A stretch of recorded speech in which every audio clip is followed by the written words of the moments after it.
Wacana pemerintah pusat yang akan kembali melakukan pemangkasan dana transfer ke daerah pada tahun 2027 menjadi perhatian pemerintah Provinsi Sumatera Selatan.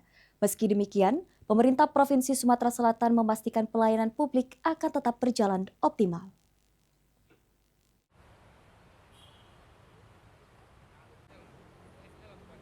Pemerintah Provinsi Sumatera Selatan menyatakan rencana pemangkasan dana transfer ke daerah atau TKD pada tahun anggaran 2027.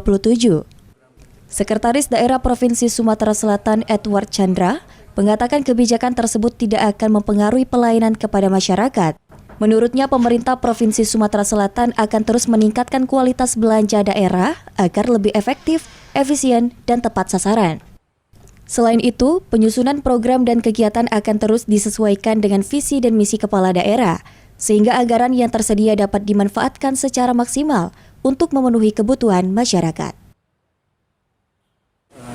Kita juga terus mendorong untuk optimalisasi pendapatan asli daerah (PAD) untuk mengimbangi semakin berkurangnya TKD dari pemerintah pusat. Untuk mengantisipasi berkurangnya dana transfer dari pemerintah pusat, pemerintah Provinsi Sumatera Selatan juga terus mendorong peningkatan pendapatan asli daerah atau PAD. Langkah ini diharapkan dapat menjadi penopang pembiayaan pembangunan dan menjaga stabilitas keuangan daerah. Tim Liputan, PAL TV.